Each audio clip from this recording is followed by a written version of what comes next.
जय माँ भगवती। नमस्कार दोस्तों, आप सभी का समस्या तंत्र चैनल में हार्दिक स्वागत है।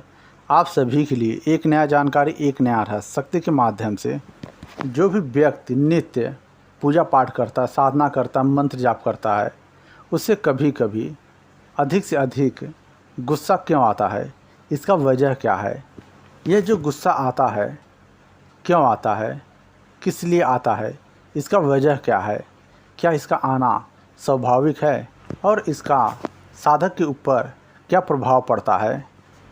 आप यह समझ लें, जो भी साधक शिष्य या कोई भी व्यक्ति जो अधिक समय तक पूजा पाठ करता है, नित्य करता है, मंत्र जाप करता है अधिक संख्या में, और उसे गुस्सा आता है, तो आप यह समझ लो वह गुस्सा स्वाभाविक है आना। क्योंकि जिस भी देवी देवता का आप सेवा कर रहे हैं, पूजा पाठ कर रहे हैं, मंत्र जाप कर रहे हैं, वह शक्ति आपके पास आती है। और आपके जो भी दुश्मन रहते हैं, अगर आप उनके सामने जाते हैं तो वह शक्ति आपके ऊपर हावी होती है और वह गुस्से के रूप में प्रभाव दिखाती है। और कभी कभी आपने देखा होगा, जो भी व्यक्ति गलत है, जिसका नियत सही नहीं है, अपने आप में वह नकारात्मक शक्ति लिया हुआ है और कई कई जगहों पर गलत काम करता है, ऐसा व्यक्ति अगर आपके सामने आता है तो आप देखेंगे अपने आप को, आपको तुरंत गुस्सा आएगा।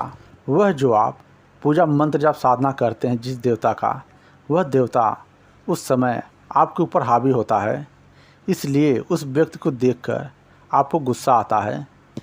आप जिसका भी पूजा साधना करते हैं, वह शक्ति आपको उससे बचाती है, दूर करती है, जिससे आप उससे उलझे नहीं तो आपका हानि हो सकता है।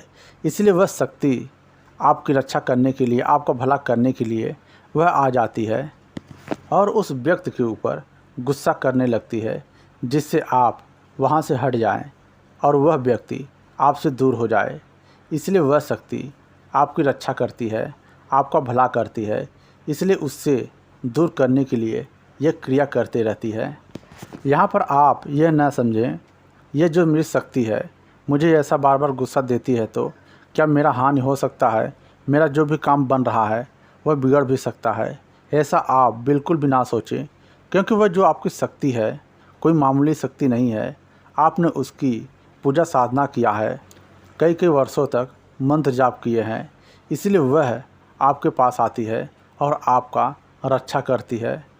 वह सब कुछ आपके हित में रह के ही करती है, जिससे आपको किसी भी प्रकार का कोई नुकसान ना हो सके। ये छोटी मोटी तो क्रियाएं होती रहती हैं, लेकिन आप इस पे ज़्यादा ध्यान ना दें, क्योंकि वह शक्ति है, वह आपकी अपने हिसाब से मदद करते रहेगी। आप इसके लिए बेनिश्चिंत हो जाए, किसी भी प्रकार का कोई टेंशन लेने की ज़रूरत नहीं है, क्योंकि वह शक्ति आपका हमेशा साथ देती रहेगी। आप चाहे जिस भी मुसीबत में रहे, वह आपका हमेशा साथ देती रहेगी और आपके पास वही व्यक्ति आएगा जो आपके हित के लिए सोचेगा और करेगा। वही व्यक्ति ही आपके पास आ पाएगा। और जो आपकी महाशक्ति है, वह किसी को आपके पास आने नहीं देगी, क्योंकि उसे सब कुछ पता है, आपको क्या आवश्यकता है, आपके लिए क्या सही है, क्या गलत है।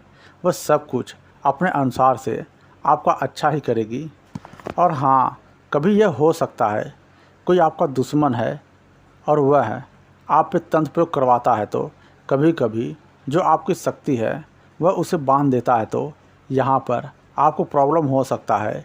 इससे आप सावधान रहें और जितना हो सकता है आप अपनी शक्ति की सेवा करें, पूजा करें, साधना करें, भोग दें और उसे सिद्ध करने की कोशिश करें, जिससे आपका वचन हो सके।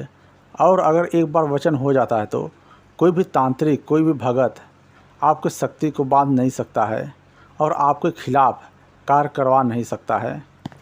यहाँ पर मेन आवश्यकता है शक्ति से वचन लेने की।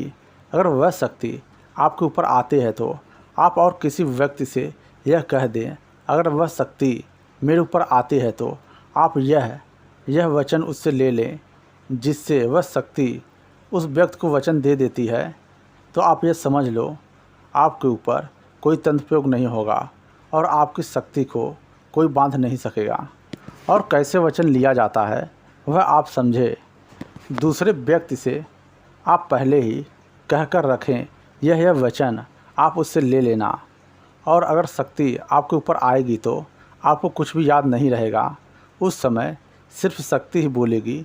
इसलिए जो भी वचन लेना है उस व्यक्ति से आप पहले ही सतर्क करके कह दें, जिससे वह साफ साफ वचन ले सके।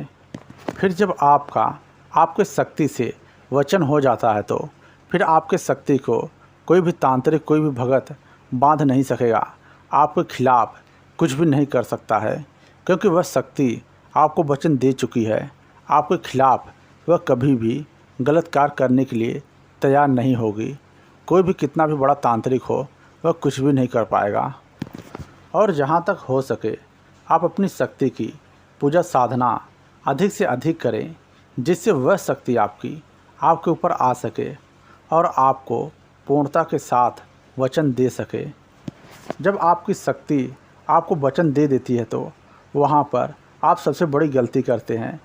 आप वहाँ से रुक जाते हैं, आगे बढ़ने की क्रिया कुछ भी नहीं सोचते हैं कि इससे आगे भी और बढ़ने की क्रिया है, जो उस शक्ति की पूजा साधना करके और आगे बढ़ा जा सकता है और उस शक्ति से और साधनाएं किया जा सकता है पूछकर उसके माध्यम से।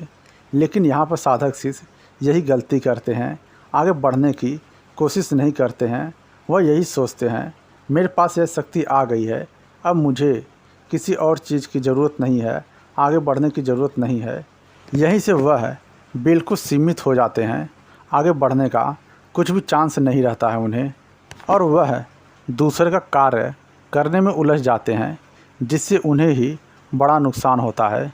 जैसे आप किसी का काम करने लगे और वह शक्ति जो आपकी है, जिससे आपका वचन हुआ है, वह शक्ति जिस भी व्यक्ति का कार्य करेगी और कभी कभी वह कार्य ऐसा रहता है जो साधक शिष्य को नहीं करना चाहिए, लेकिन वह कार्य वह भी करते हैं, इसलिए वहाँ पर उन्हें हानि उठाना पड़ जाता है।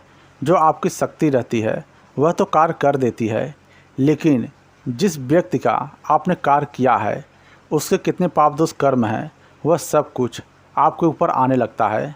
यहाँ से आपकी शक्ति बंध जाती है और काम करना कम कर देती है। कोई भी दूसरे का कार्य करने से पहले आप अपनी शक्ति से पूछें, यह जो मैं कार्य करने जा रहा हूँ इससे किसी भी प्रकार का मेरा कोई नुकसान तो नहीं होगा।